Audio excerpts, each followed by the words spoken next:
Hello दोस्तों, achiever junctions के YouTube platform पर आप सभी का स्वागत है। दीपावली का त्योहार बीत चुका है। उम्मीद है कि आप सभी स्वस्थ, सुरक्षित और आनंदित होंगे और अपनी जन्मभूमि से कर्मभूमि की ओर लौट चुके होंगे। साथियों, जैसा कि आप सभी जानते हैं, उत्तर प्रदेश लोक सेवा आयोग द्वारा पीसीएस प्रारंभिक परीक्षा संपन्न कराई जा चुकी है, जो इसी माह 12 अक्टूबर को हुई थी और उसकी अंतरिम आंसर की भी जारी की जा चुकी है।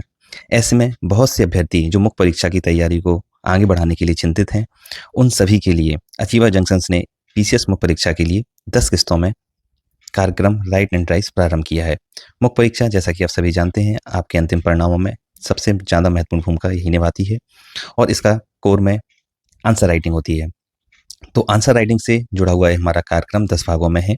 इस कार्यक्रम के तहत न केवल आप अच्छा उत्तर लिखने और उसको समझने का कौशल विकसित करेंगे, साथ ही उत्तर लेखन के संदर्भ में उन सभी प्रश्नों का जवाब हासिल करेंगे जो अभी तक अनुत्तरित रह गए थे। राइट एंड राइस कार्यक्रम के 10 खंडों में से यह पहला खंड उत्तर लेखन शुरू करने की आपकी यात्रा में अवश्य ही सहायता प्रदान करेगा।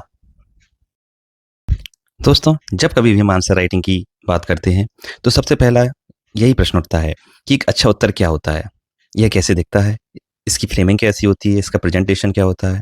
इसके मुख्य कंपोनेंट्स क्या होते हैं, जिससे हम एक अच्छा उत्तर लिख सकें? क्या कोई ऐसा भी सर्वमान्य अच्छा उत्तर लिखा जा सकता है जो सभी के लिए स्वीकृत हो? तो ऐसे बहुत से प्रश्न हमारे मन में उठते हैं। तो साथियों, इन सभी प्रश्नों का एक सीधा-सा जवाब है कि अगर आप जब कभी भी आंसर राइटिंग करते हैं, तो आपको आंसर राइटिंग के 7 से 8 कंपोनेंट्स को शामिल करना होता है, जिनकी चर्चा हम इस वीडियो में आगे करेंगे और फिर पृथक से 7 से 8 कंपोनेंट्स जो इसके होते हैं, उन पे अलग विस्तार से वीडियो भी बनाएँगे। तो आप अगर इन 7-8 आयामों को अपने आंसर राइटिंग में डालते हैं, तो आपका उत्तर बेहतर होता है, जो आपको मैक्सिमम नंबर दिलाएगा। और अगर इनमें से कोई भी कंपोनेंट्स मिस कर जाते हैं, स्किप कर जाते हैं आप, तो आपके अंकों में कटौती होती है। तो दोस्तों, अब प्रश्न उठता है कि उत्तर लेखन के वह प्रमुख आयाम कौन-कौन से हैं, जिन्हें आंसर राइटिंग में हम शामिल करते हैं या शामिल करना चाहिए? वह कौन-कौन से डायमेंशंस हैं, वह कौन-कौन से कंपोनेंट्स हैं, जिन्हें हम आंसर राइटिंग में यूज़ करते हैं और उन्हें प्रत्येक आंसर राइटिंग में एड्रेस करना बहुत ही ज़्यादा ज़रूरी हो जाता है। तो उसमें सबसे पहला होता है कंटेंट। कंटेंट आंसर राइटिंग का सबसे महत्वपूर्ण भाग होता है और सबसे ज़्यादा मेहनत इसी को तैयार करने में लगती है। यह आपको नंबर दिलाने में राजा की भूमिका निभाता है। Content is the king. अगर आप बेहतर कंटेंट लिखते हैं, तो आपको बेहतर नंबर मिलने की पूरी संभावना होती है। कंटेंट होता क्या है? कंटेंट वस्तुतः हमारी जानकारी का भाग है। ये वो संपूर्ण जानकारी होती है जो किसी विषय के संदर्भ में हमको मालूम होती है। यह आपकी स्कूल टाइमिंग से भी जुड़ी हुई होती है। एकेडमिक लाइन आपकी जो है, डेली लाइफ में जो हम जानकारी इकट्ठा करते हैं, तो उन सभी से हमारा कंटेंट क्रिएट होता है। हमें एक सिलेबस मिला होता है, जिसमें सिलेबस में जो भी पॉइंट्स होते हैं, उसके अकॉर्डिंग हम अपने कंटेंट को तैयार करते हैं और आंसर राइटिंग में उसका यूज़ करते हैं। यह जानकारी हमारे चेतन अवचेतन मन में बनी रहती है और उसका यूज़ हम आंसर राइटिंग में करते हैं। कंटेंट को तैयार करने के लिए हम स्टैंडर्ड बुक्स का यूज़ करते हैं, मल्टीपल अपना खुद का नोट्स बनाते हैं, सिलेबस को देखते हैं, विभिन्न साइट्स हैं, रिपोर्ट्स हैं, इन सभी से हम अपने कंटेंट को तैयार करते हैं। तो ये स्रोत हो जाते हैं कंटेंट के। तो कंटेंट कहीं से भी आप देख सकते हैं सिलेबस के अकॉर्डिंग। तो कंटेंट बहुत ज़्यादा ज़रूरी हो जाता है। अच्छा कंटेंट मुख्य परीक्षा में आपके अंकों को अवश्य ही बढ़ाएगा और खराब कंटेंट होगा तो उसके अनुसार आपके अंकों में गिरावट भी देखी जा सकती है। इसलिए कंटेंट पे बहुत ही ज़्यादा मेहनत करनी होती है और इसके लिए भी हम आगे प्रयास करेंगे। कंटेंट सिलेबस के अकॉर्डिंग आप लोगों को उपलब्ध कराएँगे। चलिए फिर दूसरा कंपोनेंट देखते हैं। दोस्तों, समय प्रबंधन उत्तर लेखन का दूसरा महत्वपूर्ण भाग होता है।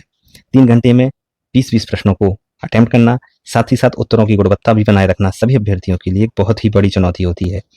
हमने कितना पढ़ा है या हमारी जानकारी का क्या स्तर है, यह सब निरर्थक हो जाता है यदि हमने दिए गए समय में अपनी जानकारी को उत्तर पुस्तिका पर प्रस्तुत नहीं किया। इसलिए टाइम मैनेजमेंट बहुत ही ज़्यादा आवश्यक है। टाइम मैनेजमेंट के लिए हम एकमात्र उपाय निरंतर अभ्यास करते रहें, समय के अंतर्गत क्वेश्चन को लिखना सीखें और लगातार प्रैक्टिस, यही हमारा टाइम मैनेजमेंट को बेहतर बनाएगा। साथियों, प्रेजेंटेशन उत्तर लेखन की तीसरी महत्वपूर्ण कड़ी होती है। प्रेजेंटेशन मूलतः वह विधि है जिसके माध्यम से आप अपने कंटेंट को उत्तर के रूप में प्रस्तुत करेंगे। सामान्यतः ऐसा माना जाता है कि यदि आपने प्रेजेंटेशन बेहतर नहीं किया तो परीक्षक जो आपका एग्जामिनर है वह आपके उत्तर में अधिक रुचि नहीं दिखाएगा, भले ही आपने कंटेंट कितना भी बेहतर क्यों ना लिखा हो। आपने कितना अच्छा प्रश्न लिखा है उत्तर, यह आपके कंटेंट पर डिपेंड करता है, किंतु परीक्षक आपका उत्तर कितना पढ़ेगा, यह प्रेजेंटेशन पर निर्भर करेगा। जैसे बिंदुवार लिखा गया कंटेंट परीक्षक के लिए पैराग्राफ शैली में लिखे गए कंटेंट की तुलना में अधिक रुचिकर होता है। यह सीधी-सी बात है। आप इसको एग्ज़ाम्पल के रूप में देख सकते हैं कि अगर आपने बहुत ही अच्छा खाना बनाया है और परोसने में आपने उतना अच्छा तरीका नहीं किया, तो वह आपकी मेहनत, आपका कंटेंट सब बेकार हो जाएगा, अगर आपने अच्छे से परोस कर नहीं खिलाया। ऐसे में प्रेजेंटेशन बहुत ही ज़्यादा ज़रूरी हो जाता है। चित्र, मानचित्र, डायग्राम, पाई चार्ट इन सब का प्रयोग कर आप प्रस्तुतिकरण को और बेहतर बना सकते हैं। कभी-कभी हम देखते हैं कि बेहद कम जानकारी रखने वाले जो अभ्यर्थी होते हैं, वो मुख्य परीक्षा उत्तीर्ण कर जाते हैं और अंतिम रूप से सिलेक्ट भी हो जाते हैं, जबकि अधिक जानकारी रखने वाले अभ्यर्थी असफल भी हो जाते हैं। इसका प्रमुख कारण प्रेजेंटेशन शैली में अंतर ही है। हम कोचिंग संस्थानों की सहायता, टॉपर्स की कॉपी का अवलोकन, नवाचार खुद के प्रयोग कर सकते हैं, आदि इन सभी चीज़ों से प्रेजेंटेशन को बेहतर बना सकते हैं। साथियों, आंसर राइटिंग में हैंड राइटिंग बहुत ही महत्वपूर्ण होती है। अगर आपने साफ-सुथरा लिखा है और आपकी हैंड राइटिंग काफ़ी अच्छी है, तो आप हमेशा ही बेनिफिट की स्थिति में रहेंगे। एक मनोवैज्ञानिक है, कोई भी व्यक्ति है, साफ-सुथरा और जो सुंदर है, उसके प्रति आकर्षण तो रखता ही है और कहीं न कहीं आपको बेनिफिट की स्थिति में हमेशा के से रखेगा। व्यक्तिगत रूप से हम स्कूल टाइम से भी हम देखते हैं कि जिसकी हैंड राइटिंग अच्छी है, उसको हमेशा ही प्रोत्साहन मिला है, अनेक बेनिफिट्स उसको मिलते हैं। तो हैंड राइटिंग हमको अच्छी रखना है, कम से कम अगर अच्छी नहीं है, तो साफ-सुथरा लिखना है, ज़्यादा काटा-पीटी नहीं करना है उसमें। साफ-सुथरा लिखें, तो हम एक बेहतर स्थिति में रहते हैं। अगर हम नियमित उत्तर लिख रहे हैं और नियमित रूप से अपने नोट्स मेकिंग करते हैं, तो उसमें हम ध्यान रख सकते हैं कि एक साफ-सुथरा लिखें। धीरे-धीरे प्रैक्टिस से आपकी राइटिंग बेहतर हो सकती है, जिससे आप हमेशा बेनिफिट में रहेंगे। अपेक्षा करें तो उन लोगों की जिनकी राइटिंग बहुत ही गंदी होती है और जो शब्द पढ़ने में भी नहीं आते हैं। तो आप अपने उन शब्दों को सुधारिए और साफ-सुथरा सीधा लिखने का प्रयास करिए। इससे आप हमेशा ही बेनिफिट में रहेंगे और कहीं न कहीं एग्ज़ामिनर है, आपको अधिक अंक देगा। तो हैंड राइटिंग के साथ-साथ आपकी भाषा शैली भी आपको बेहतर उत्तर लिखने के लिए मदद करती है। यदि आपने अपनी भावनाओं को, अपनी जानकारी को, अपने कंटेंट को स्पष्ट और व्यवस्थित रूप से लिखा है, तो यह आपको प्रभावी उत्तर लेखन में बहुत ही ज़्यादा महत्वपूर्ण भूमिका निभाती है। पढ़ाई के स्रोत के रूप में अगर आप स्टैंडर्ड बुक्स का चुनाव करते हैं, बेहतर शब्दावली का चयन करते हैं, व्याकरण और मात्रा संबंधी जितनी भी अशुद्धियाँ हैं, उनको आप अवॉइड करते हैं, तो इन सब चीज़ों से कीवर्ड्स कीवर्ड्स आपको कहीं भी मिल जाते हैं मैगज़ीन में, कई बुक्स में। अगर आप इन सब का प्रयोग कर रहे हैं, तो आप बेहतर स्थिति में होंगे और आपका उत्तर बेहतर लगेगा, आकर्षक लगेगा, जिससे आप हमेशा ही बेनिफिट की स्थिति में रहेंगे। तो अपनी भाषा शैली को और क्वेश्चन को जो उत्तर की फ्रेमिंग आप कर रहे हैं, उसमें प्रभाव बना रहे, एक दूसरे से कनेक्टेड रहें चीज़ें, तो आप हमेशा ही बेहतर स्थिति में रहेंगे। इसलिए भाषा शैली भी आपकी महत्वपूर्ण हो जाती है।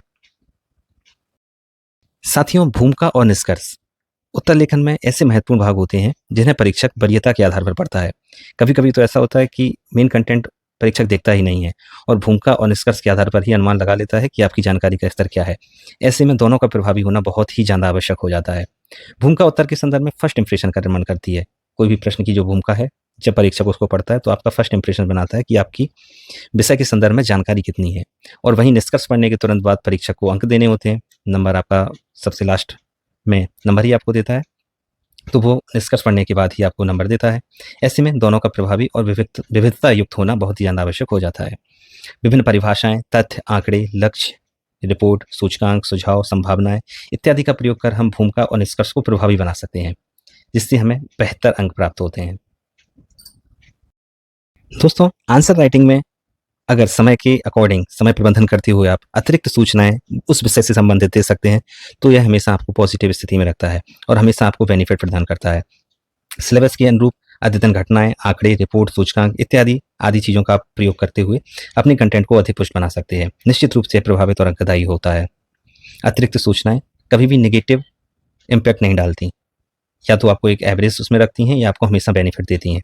आप विभिन्न करंट अफेयर्स की जो बुक्स होती हैं, वेबसाइट्स हैं, कोचिंग संस्थान की जो कंपाइलेशंस होते हैं, उनमें बहुत सी ऐसी सूचनाएं होती हैं जिन्हें आप उत्तर लेखन में शामिल कर सकते हैं। लेकिन हाँ, ये ज़रूर ध्यान रखना कि जो भी आप अतिरिक्त सूचनाएं दे रहे हैं वह विषय से संबंधित हो और समय प्रबंधन के अंतर्गत हो। अतिरिक्त समय, अतिरिक्त शब्द, इन सब से आपका जो समय प्रबंधन है उस पे नेगेटिव इम्पैक्ट ना डाले, तो आप अतिरिक्त सूचनाएँ अवश्य लिखें। और अपने आप को भी एक पॉजिटिव स्थिति में रखें, जिससे आपको अधिक अंक मिलने की संभावना बनी रहे। साथियों, आंसर राइटिंग के लिए एक अन्य चीज़ का ध्यान रखना बहुत ज़रूरी होता है। प्रश्न का उत्तर जब हम लिखते हैं, तो हमें एक शब्द सीमा मिली होती है और हमें एक स्पेस मिला होता है।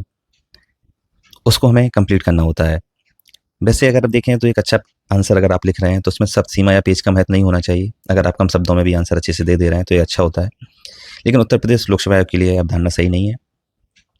हमें मुख्य परीक्षा में 125 शब्दों के उत्तर के लिए 2 पेज मिलते हैं और अगर आप 200 शब्दों का उत्तर लिखते हैं, बड़ा उत्तर, तो उसके लिए 3 पेज मिलते हैं। ऐसे बहुत से छात्र हैं जिन्होंने अब पहले मेंस दिया हुआ है और आरटीआई के द्वारा अपनी कॉपी देखी ही है। तो उनका सभी का साझा अनुभव यही है कि आपको जितना पेज मिल रहा है, आप उसको कंप्लीट करें। भले आप थोड़ा-सा अपने अक्षर राइटिंग वगैरह को मैनेज करते हुए कैसे भी करके कंप्लीट करें। अगर आपने कोई पेज छोड़ा है या कोई स्पेस छोड़ा है, तो उसमें अंक कटौती देखी गई है।